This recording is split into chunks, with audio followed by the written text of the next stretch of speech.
अस्सलाम वालेकुम स्टूडेंट्स। आज हम प्रेजेंटेशन ऑफ डेटा पढ़ेंगे। अब सबसे पहले आपके पास definition of presentation of data है, ठीक है।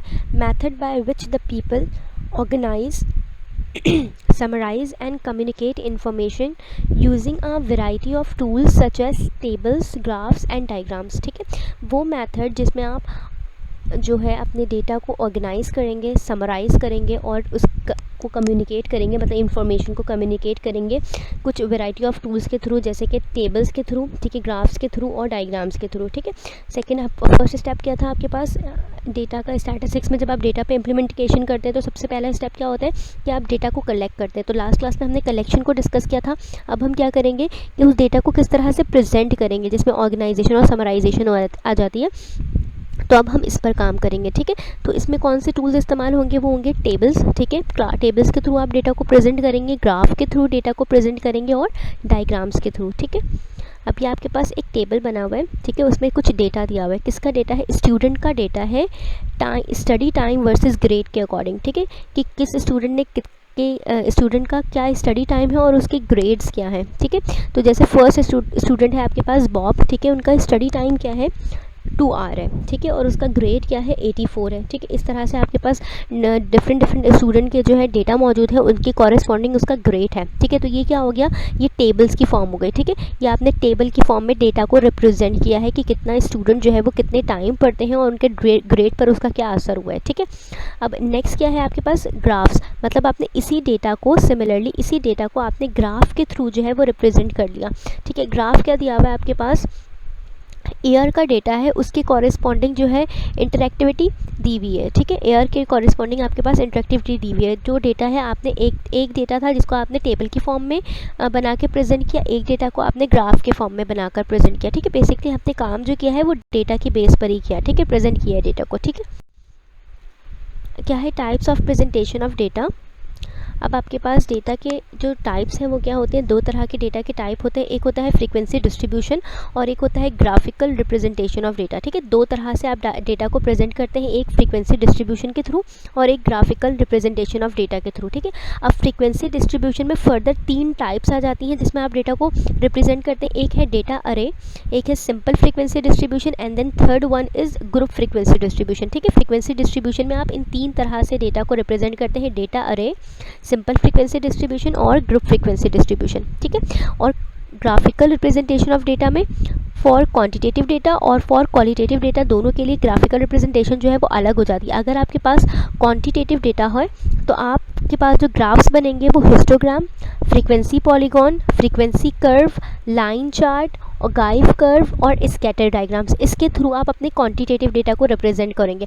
और अगर आपका डेटा क्वालिटेटिव है तो उसका जो ग्राफिकल प्रेजेंटेशन होगा वो क्या हो जाएगा आपके पास?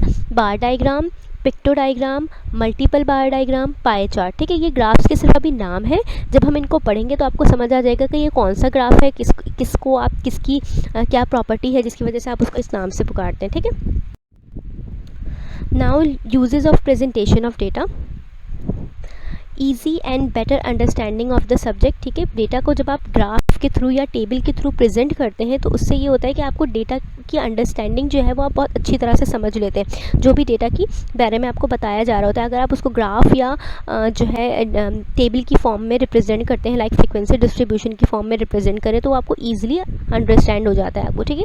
Provide first hand information about data, ठीक है, ये सबसे पहले जो है आपको इन्फॉर्मेशन प्रोवाइड करता है, ठीक है। Helpful in feature analysis, easy for making comparison करने में भी इससे आसानी हो जाती है। जैसे आपने दो अलग अलग जो है सेम, जैसे मैं ये कहूँ कि आप लोगों ने जो है वो डेटा कलेक्ट किया है, स्टूडेंट्स का डेटा कलेक्ट किया है 2 यूनिवर्सिटीज़ का, ठीक है।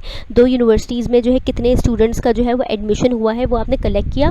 एक यूनिवर्सिटी के एडमिशन कितने हुए और दूसरी यूनिवर्सिटी के एडमिशन कितने हुए, ठीक है। दोनों का डेटा आपने कलेक्ट किया और उसको ग्राफ के थ्रू आपने रिप्रेजेंट कर लिया या फ्रीक्वेंसी डिस्ट्रीब्यूशन के थ्रू आपने रिप्रेजेंट कर लिया। जब आप उसको कंपेयर करेंगे तो आपको ईजिली जो है उसकी कंपैरिजन में बड़ी आसानी हो जाएगी। आपको बहुत आसानी से पता चल जाएगा कि किस यूनिवर्सिटी में ज़्यादा एडमिशन हुए, किस यूनिवर्सिटी में कम एडमिशन हुए, किस यूनिवर्सिटी की कौन से डिपार्टमेंट में ज़्यादा एडमिशन हुए, किस यूनिवर्सिटी की कौन से डिपार्टमेंट में कम एडमिशन हुए। तो क्या हो जाता है कि जब आप ग्राफ के थ्रू या फिर फ्रीक्वेंसी डिस्ट्रीब्यूशन के भी थ्रू आप कंपेरिजन करते हैं तो उसमें भी आपको आसानी हो जाती है, ठीक है। नाउ वेरी अट्रैक्टिव, ग्राफ क्या होता है? एक अट्रैक्टिव प्रेजेंटेशन होती है, जब भी आप ग्राफ बनाते हैं तो आप बहुत ही प्रॉपर वे में उसको ड्रॉ करते हैं, क्योंकि वो क्या होता है, विजुअल प्रेजेंटेशन होता है, ठीक है, तो वो बहुत अट्रैक्ट करता है आप। अब आपके पास आ जाते हैं प्रिंसिपल ऑफ प्रेजेंटेशन, ठीक है। Data should be present in simple form, आप डेटा को सिंपल फॉर्म में प्रेजेंट करें, ठीक है। Then arouse interest in reader, ताकि जो पढ़ने वाला हो उसको अंदर इंटरेस्ट पैदा हो, ठीक है।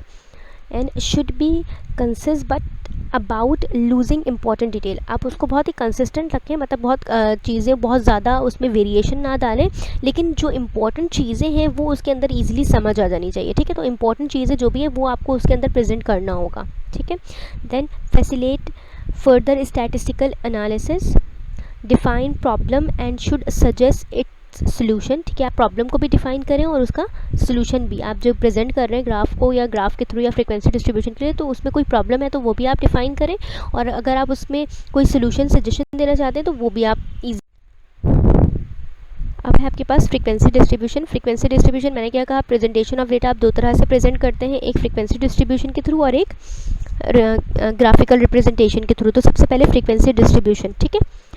A frequency distribution is a statistical table which shows the arrangement of data according to magnitude or size, either individual or in group with their corresponding number of values side by side, ठीक है।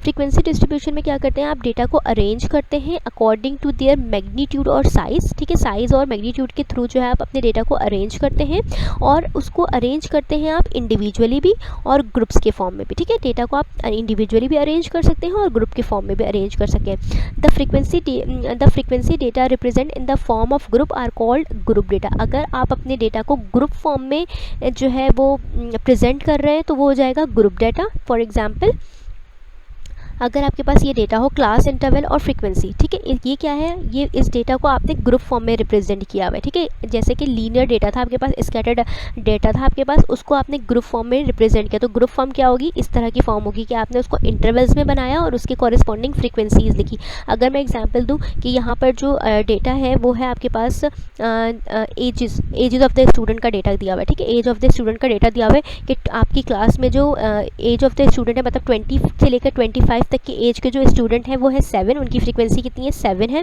25 से लेकर 30 तक के जो as है उनकी जो है स्ट्रेंथ है, उनकी जो फ्रीक्वेंसी है वो 10 है। 10 स्टूडेंट ऐसे हैं जिनकी एज 25 से लेकर 30 तक है, और 30 से लेकर 35 तक के जो एज के ग्रुप के जो स्टूडेंट हैं वो 3 हैं। इसी तरह से 35 से लेकर 40 तक के एक स्टूडेंट है, ठीक है। ये फ्रीक्वेंसीज जो है वो नंबर ऑफ ऑब्जर्वेशन बता रही होती है, ठीक है। और क्लास इंटरवल क्या है, ग्रुप्स में आपने डिवाइड कर दिया कि इतने से लेकर इतने ग्रुप तक, इतने से लेकर इतने ग्रुप तक स्टूडेंट, इतने से लेकर इतने ग्रुप तक स्टूडेंट, ठीक है। नाउ अनग्रुप डाटा, ठीक है, वो लास्ट में आपने ग्रुप डेटा देखा। अब क्या है ungroup data, data which have not been arrange in a systematic order is called raw data और अनग्रुप डेटा। वो डेटा जो किसी सिस्टमेटिक ऑर्डर के थ्रू अरेंज ना किया गया हो उसको आप क्या कहते हैं, रॉ डेटा कहते हैं या फिर अनग्रुप डेटा कहते हैं। For example, following are the mark of student given below, ठीक है। ये मार्क्स ऑफ स्टूडेंट दिया हुआ है आपके पास 27, 32, 26, 19, 35, 50, 45, 1, 28, 15। ये क्या है आपके पास, अनग्रुप डाटा है या फिर रॉ डेटा है। इसको आप क्या कहेंगे, अनग्रुप डाटा या फिर रॉ डेटा कहेंगे।